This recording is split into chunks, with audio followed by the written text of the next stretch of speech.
copy ကူနီလေးလာမျှဝေပေးတော့ပါမယ်ဆက်မှာပြထားတဲ့ copy ဆိုတဲ့နေရာကိုနှိပ်လိုက်ပါပြီးတော့ဒီဖက်နာက man cure show ဆိုတဲ့နေရာကိုထပ်နှိပ်လိုက်ပါပြီးတော့ကိုကာလာနဲ့ယူမလားဒါမှမဟုတ်အဖြူနဲ့အမဲပဲယူမလားဆိုတာကိုရွေးလိုက်ပါပြီးတော့ A4 စာရွက်ကိုကအပြည့်လိုချင်တာလားအပြည့်မလိုချင်တာလားဆိုတာရွေးပေးလိုက်ပါပြီးတော့ skip ရဲ့စစမှုကိုနှိပ်လိုက်ပါ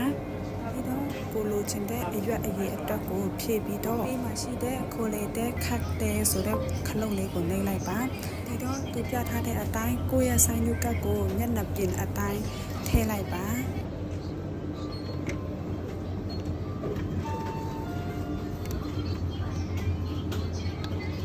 ပြီးရင်ဒီဖက်မှာရှိတဲ့ Omoteman O Yomi Tolu ဆိုတဲ့ခလုတ်ကိုထပ်နှိပ်လိုက်ပါပြီးတော့သူပြထားတဲ့အတိုင်းကိုရဆိုင်လူကတ်ကိုပြောင်းပြန်ထည့်ပေးလိုက်ပါနော်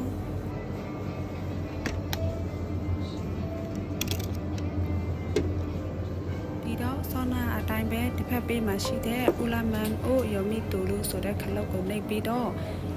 ဒီဖက်ပေးမှာပြတဲ့ငွေအမောက်ကိုထည့်လိုက်ပါနော်ပတ်စံထည့်ပြီးပြီဆိုလို့ရှိရင် copy start လို့ဆိုတဲ့နေရာကိုထပ်နှိပ်လိုက်ပြီဆိုတာနဲ့သူ copy ကူးပေးပါလိမ့်မယ်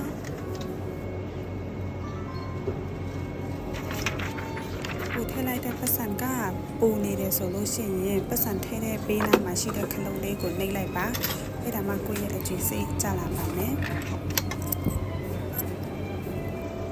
အကုန်လုံးပြီးပြီဆိုလို့ရှိရင်ညာဖက်ပေးမှာရှိတဲ့ခလုတ်ခန်းလျောဆိုတဲ့ခလုတ်ကိုနှိပ်ပြီးတော့ menu မိုတိုလူဆိုတဲ့နေရာကိုနှိပ်လိုက်ပါ bye bye see you the next video